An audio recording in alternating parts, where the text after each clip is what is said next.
Ocurrió una noche de verano en un pueblo al norte de España. Había bajado con unos amigos por primera vez a un pueblo cerca del que yo veraneaba.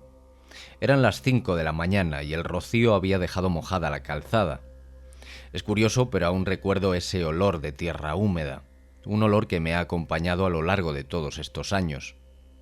Subimos todos al coche. Yo tenía ya mucho cansancio encima y pedí que me dejaran ir delante.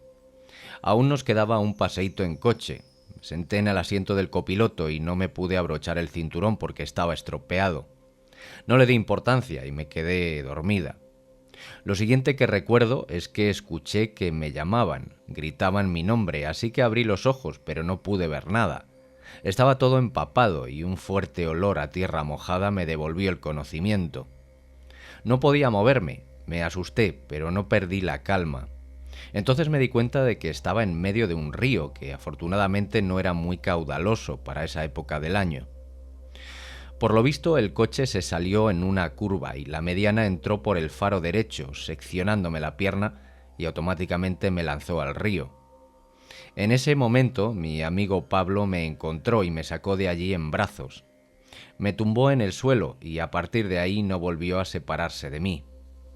Estuve consciente en todo momento. Me di cuenta de que se me había fracturado el fémur izquierdo y que había perdido la pierna derecha.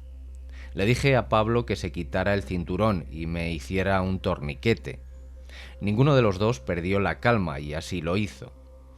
Mientras él me hacía el torniquete para intentar detener la hemorragia, una luz me hizo mirar a mi izquierda. Era una luz lejana y tenue. Mientras tanto, Pablo me hablaba para que yo no perdiera el conocimiento, pero llegó un momento en el que a él cada vez lo escuchaba más lejos, y la luz se hacía más intensa. Dejé de oírle, pero la luz me atrapó. Estaba al final de un túnel. Lo recuerdo como un túnel de tren que cuando llegas a la salida, la luz del día te deslumbra, y me sentí bien, tan bien como nunca antes. Estaba en paz, con mucha ligereza, con la conciencia muy tranquila. Quería atravesar ese túnel y cuando mis ojos se hicieron a la tranquila e intensa luz, le vi a él. Estaba al fondo del túnel, solo le veía a él, no oía nada a mi alrededor a pesar de haber un montón de gente que parecían no darse cuenta de lo que yo estaba viendo o sintiendo. Como dije antes, en el fondo del túnel, o al principio de la luz, apareció una figura masculina. Era rubio, de pelo largo, más o menos atlético y de aspecto joven, sobre unos 30 años. Me dio la impresión de que había venido a recibirme como si fuera el anfitrión de algún lugar. Yo le miraba, estaba tranquila y quería ir con él, me reconfortaba. Al principio pensé que era alguien que había parado a socorrerme, pero después de los años he comprendido que no. Él me sonrió y se dio la vuelta y se perdió en la luz. Aún notaba su presencia a mi lado y escuché un susurro en mi oído que decía: «Aún no es tu momento». Mientras, yo seguía mirando la luz que poco a poco perdía intensidad hasta que desapareció. Cuando volví a mirar a mi alrededor, ya había llegado la ambulancia. Soy incapaz de calcular el tiempo que duró esa experiencia, pero en realidad no me importa demasiado. El caso es que veo y disfruto la vida de otra manera, y mis prioridades han cambiado totalmente. Estábamos de vacaciones de 4 días en cabañas en una zona forestal en el centro de México. Fuimos en varias motos para dar la vuelta a un lago. Me separé del grupo principal y traté de atraparlos dando la vuelta al lago en la dirección opuesta. Recuerdo haber disfrutado al máximo el momento en el que un par de pequeños bultos en el césped me tomaron por sorpresa y obviamente debí de haberlo hecho muy mal. Lo siguiente que recuerdo fue una increíble sensación de paz que nunca había sentido antes o desde ese día. Y estar en tan completa paz era algo abrumador para mí. Sentí que podría continuar para siempre cuando de alguna manera fui interrogado por una voz increíblemente autoritaria, pero suave al mismo tiempo. Me dijo: «Si estás dispuesto a aceptar el dolor, le ahorrarás muchos problemas a tu hijo». Respondí: «¿Cómo se relacionan estos dos hechos?». Y la voz repitió con mucha calma, pero con firmeza, la misma pregunta. Dijo: «Si estás dispuesto a aceptar el dolor, le ahorrarás muchos problemas a tu hijo». Repetí: no veo la conexión. Preguntó una vez más y yo dije: está bien, tengamos el dolor. En ese instante, violentamente, empecé a sentir tanto dolor que ni siquiera puedo describirlo. Me tomó unos momentos darme cuenta de dónde estaba. Vi la bicicleta rota a unos metros de distancia. Vi algo de sangre en la máscara de mi casco y traté de levantarme. El dolor comenzó a disminuir y pude pedir ayuda, y un campesino se acercó y llamó al resto de mi grupo. Me dijo que me vio caer desde la distancia y que me quedé allí durante 20 minutos. Guardé mi historia para mí y unos días después le conté a mi esposa sobre mi extraño sueño. Ella no le dio ninguna importancia y la vida siguió, pero el hecho de que me quede tan claro en la mente que fue en un momento en el que nadie puede decirme si realmente estaba en el límite o no, y la similitud de sentimientos con otras experiencias cercanas a la muerte y la falta de atención que recibí. Mis seres queridos no le daban importancia, y eso era un poco angustiante. En esos años vivíamos en una casa con patio al exterior. Lo separaba de la calle un muro de unos 2 metros de altura. El día anterior nos habían robado algunas cosas del patio, como ropa y otros bienes. Al día siguiente fui a la ferretería y compré candados para todas las puertas que daban al patio. Yo dormía en una alcoba que solo tenía acceso por ese patio e instalé una rudimentaria cerca eléctrica usando un transformador que era de mi padre, que elevaba el voltaje de 110 a 150 vatios, con el fin de que nadie pudiera entrar al patio saltando ese muro. El sistema lo dejé para conectar en la noche. Mi madre reinstaló un tendero de ropa que aquí en Colombia se usan de alambre galvanizado y que los ladrones habían derribado la noche anterior, sin darse cuenta de que estaba conectada a la cerca eléctrica, con el tubo metálico del agua que surtía el lavadero del patio. Esta solo era metálica la parte que daba al patio, el resto de la instalación era de plástico PVC, razón por la cual la corriente eléctrica no iba a la tierra. Después de un día de trabajo y el susto del robo, me tomé unas cervezas. Esto era común en Colombia en esa época. La gente tomaba cerveza desde los 13 años. Y cuando llegué a casa, pues pregunté si los demás miembros de la familia ya habían llegado. Al confirmarme mi madre que todos estaban en casa, procedí a poner los candados en todas las puertas y conectar la famosa cerca eléctrica, y a dormir. Más o menos 2 horas después me desperté con ganas de orinar, y ahí comenzó el problema. Para ir al baño debía quitar como 3 candados, así que decidí orinar en las plantas del patio. Además, a los 15 años no usaba zapatos en casa. Fui descalzo a orinar en las plantas del patio y estaba lloviendo a cántaros. Hasta ahí todo bien, pero la sed también era grande, así que decidí tomar agua del grifo del lavadero. Con los pies descalzos, lloviendo semidesnudo, pongo la mano en el grifo y siento la descarga que me inmoviliza por completo. Inmediatamente estaba completamente consciente de todo, de que había sido un tonto queriendo ser electricista y había cometido un error fatal. Pero luchaba con todas mis fuerzas para abrir la mano, pero estaba allí pegada al grifo como si la hubiera fabricado en el mismo molde. No podía ni hablar, ni mover las piernas, ni nada. Luché y luché, pero no podía ni mover los labios, mucho menos las manos. Esta lucha debe haber durado al menos 2 minutos, creo yo, más o menos. Y vino la resignación. No había fuerza dentro de mí para salir de esta. Me di por vencido, entregué la vida y me dejé morir todavía sintiendo esa vibración de la corriente eléctrica, pero no me importaba, ya estaba vencido. En ese mismo momento comencé a verme desde arriba. Ya no había dolor, ni frío, ni hambre, solo tranquilidad y una paz inconmensurable. Veía mi cuerpo siendo dañado por la corriente eléctrica, pero no me importaba en lo más mínimo. La sensación de paz era tan grande que no necesitaba nada de este mundo. Me di cuenta de que estaba muerto, que mi cuerpo era solo otra uña que cayó.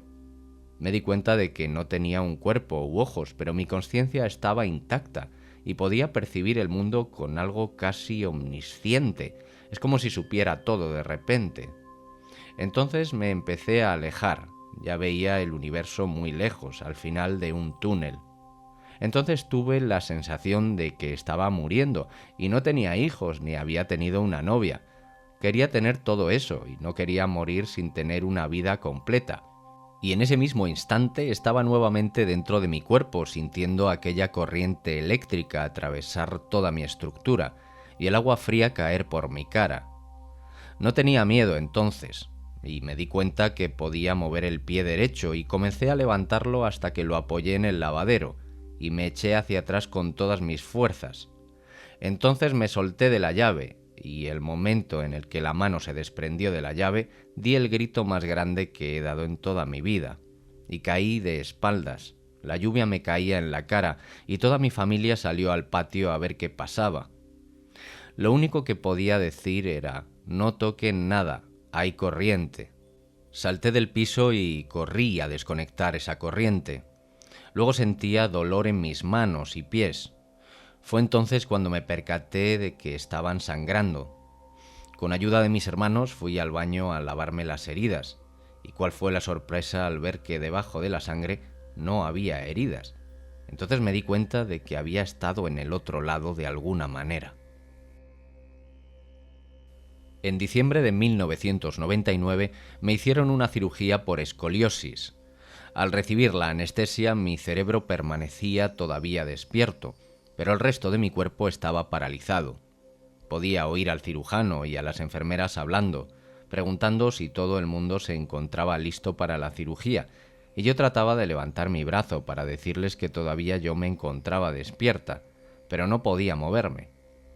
Entonces comencé a sentir que me estaban abriendo y me di cuenta de que no estaba completamente dormida y entré en pánico. Muy pronto mi corazón empezó a latir a una frecuencia muy alta y lo siguiente que escuché sobre mí fue código azul. Código azul, a veces meramente código, en Estados Unidos es la alerta de paro cardiorrespiratorio, con una extraña alarma que se extingue. Tuve la sensación de estar flotando por una senda o un túnel. Yo ya no me encontraba en forma de cuerpo y veía una luz muy brillante, como fluorescente. Sabía que estaba muerta, pero todavía podía pensar. Pues me dije a mí misma, así que esto es estar muerto. No era algo malo. Tenía una inmensa sensación de amor y de tibieza, como la de estar envuelta en una segura y tibia frazada. Ha sido la más intensa sensación que he tenido. Yo no vi a nadie como otros han visto, pero sentía haber estado en ese camino antes. Me era familiar y no quería dejarlo. Lo siguiente que recuerdo fue despertar. Fue despertar en la unidad de cuidados intensivos y estaba hinchada como un globo. Mis manos, cara, brazos, todo. Estaba todo hinchado. Nunca me había pasado nada así durante ninguna otra cirugía que hubiese pasado con anterioridad. Luego mi memoria de corto plazo falló por largo tiempo, y después de despertar de un sueño, empecé a sufrir un ataque de ansiedad. Era como si alguien me hubiera dado un sacudón para despertar. Esto prosiguió durante muchos años. Yo lo atribuyo a haber sido despertada con un sacudón dado por las paletas del desfibrilador, para traerme de vuelta a la vida, pero el cirujano jamás lo confirmó. Cuando le pregunté si me había muerto, nunca me dio una respuesta directa. Pero sí, me dijo que se dieron cuenta de que yo estaba despierta porque me sacudí sobre la mesa quirúrgica. Él bailaba en torno al tema, pero no me volvería a ver más como paciente. Hubo otras complicaciones con esa cirugía por las cuales he decidido estar con morfina desde entonces, como resultado del dolor. Sé que morí basándome en la experiencia que tuve, y si es que la muerte es así, no es temible, fue bastante lo contrario. La intensa sensación de amor y tibieza que sentí fue indescriptible y me hizo darme cuenta de que la muerte no debe ser temida, y yo creo que sí existe algo después de la muerte.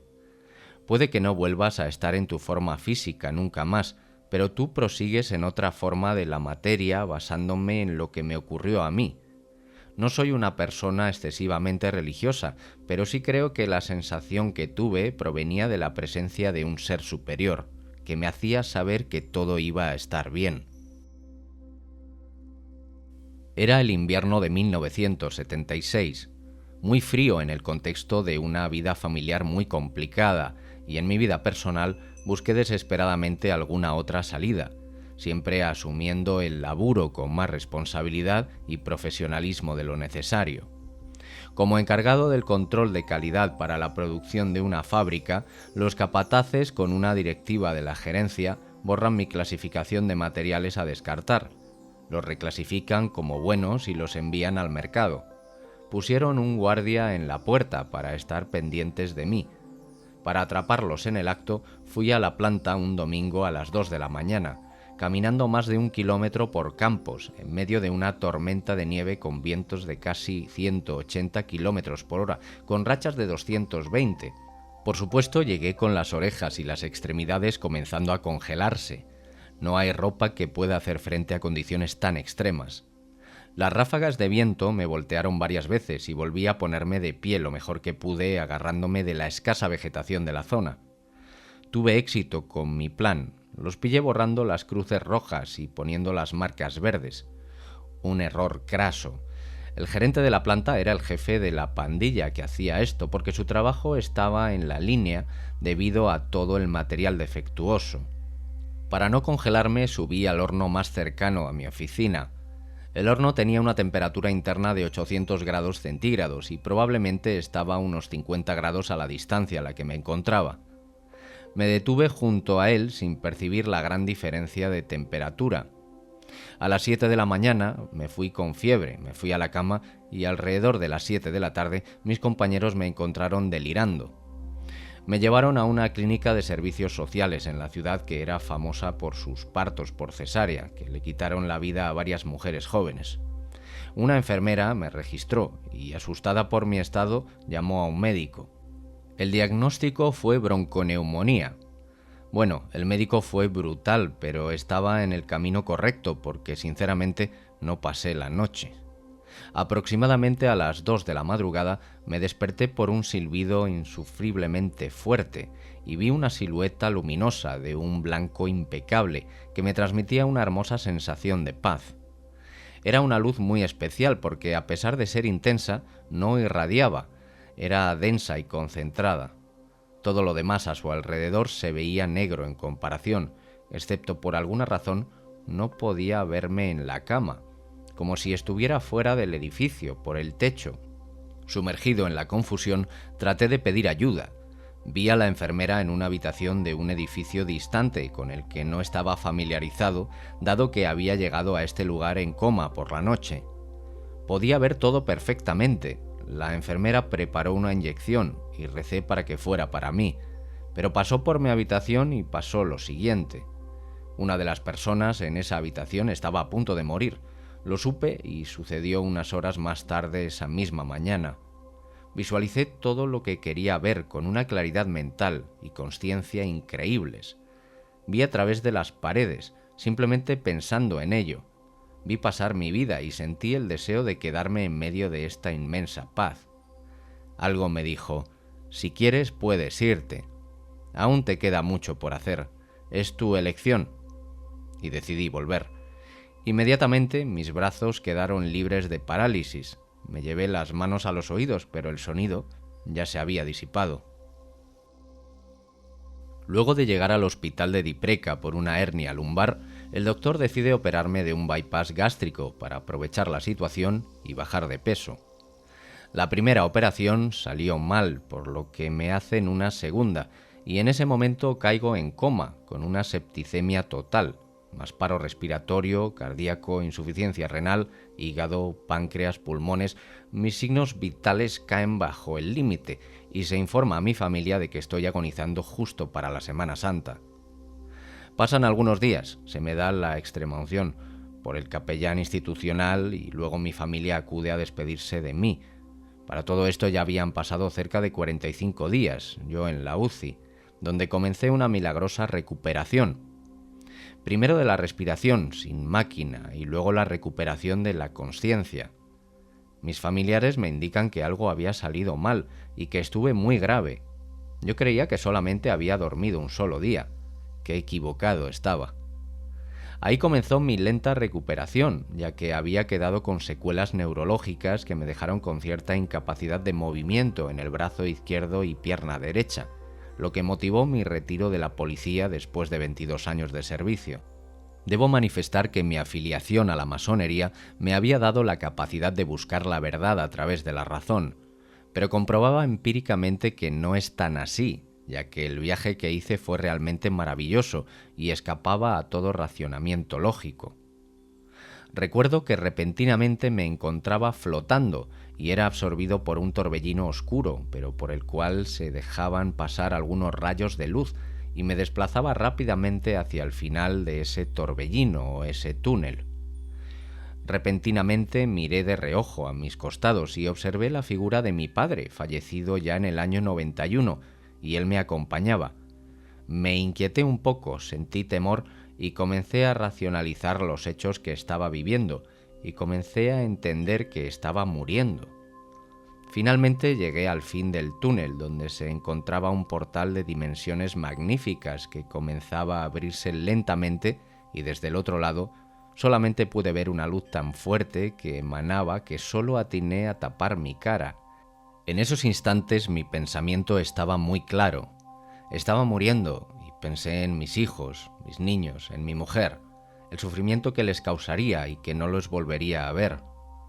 En esos instantes también sentí una paz muy profunda que se rompió cuando escuché voces que me decían: «Óscar, no te mueras, vuelve». Y casi sin darme cuenta comencé a regresar por el mismo túnel por el que había entrado. Este es mi relato de lo que me ocurrió ese año durante aquella Semana Santa. Situaciones llenas de símbolos y mensajes que aún trato de descubrir, pero de algo estoy absolutamente seguro: que existe vida más allá de esta, con seres más elevados y bondadosos que nosotros.